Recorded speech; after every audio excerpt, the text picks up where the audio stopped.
A oração muda alguma coisa? Por Sproul.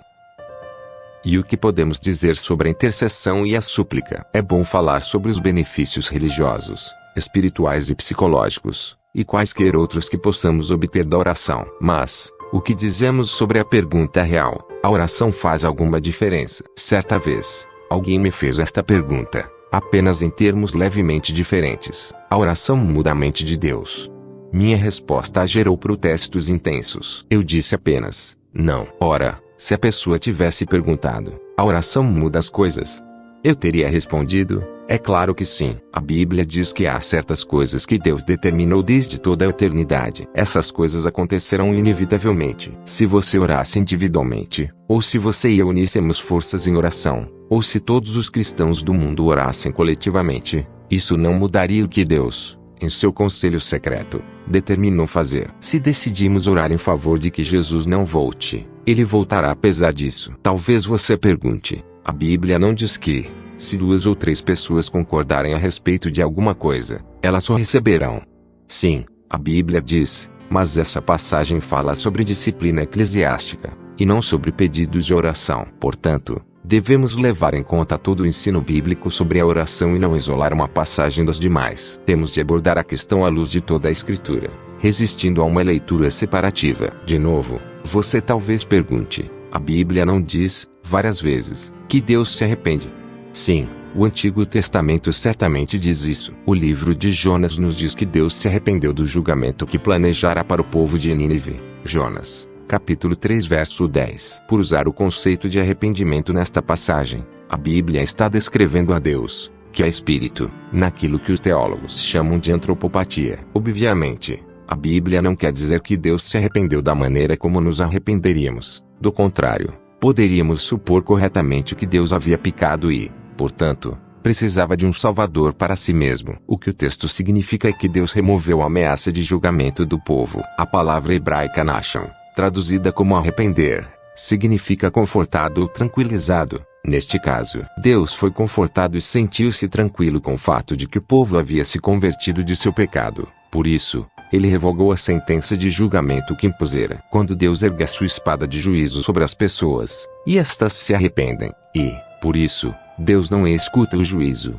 ele mudou realmente a sua mente. A mente de Deus não muda, pois ele não muda. As coisas mudam, e elas mudam de acordo com a soberana vontade de Deus, que ele executa utilizando meios e atividades secundários. A oração de seu povo é um dos meios que Deus usa para fazer as coisas acontecerem neste mundo. Então, se você me pergunta se a oração muda as coisas, eu respondo com um resoluto sim. É impossível saber quanto da história humana reflete a intervenção imediata de Deus e quanto revela o agir de Deus por meio de agentes humanos. O exemplo favorito de Calvino para isto era o livro de Jó. Os sabeus e os caldeus tinham roubado os jumentos e os camelos de Jó. Por quê? Porque Satanás havia incitado o coração deles a fazer isso. Mas, por quê? Porque Satanás recebera a permissão de Deus para testar a fidelidade de Jó em tudo que ele tanto desejava, exceto tirar a vida de Jó. Porque Deus concordaria com tal coisa? Por 3 razões. 1. Silenciar a calúnia de Satanás.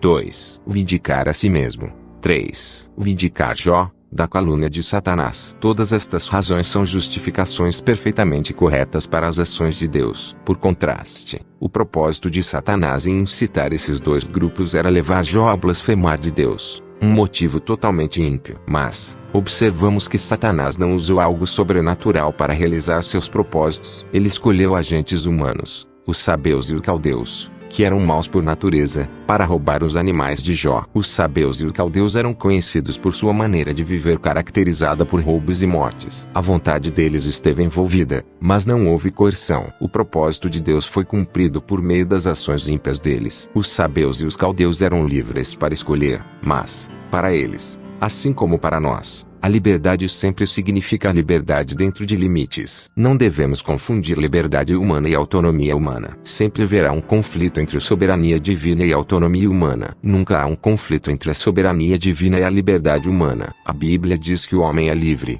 mas ele não é uma lei autônoma para si mesmo. Suponha que os caldeus e os sabeus tivessem orado: não nos deixe cair em tentação e livre-nos do mal. Estou absolutamente certo de que, apesar disso, os animais de Jó teriam sido roubados, mas não necessariamente pelos sabeus e os caldeus. Deus poderia ter decidido responder à oração deles, mas teria usado outro agente para roubar os animais de Jó. Há liberdade dentro de limites, e, dentro desses limites, nossas orações podem mudar as coisas. As Escrituras nos dizem que Elias, por meio da oração, impediu a chuva de cair. O seu entendimento da soberania de Deus não o dissuadiu de orar.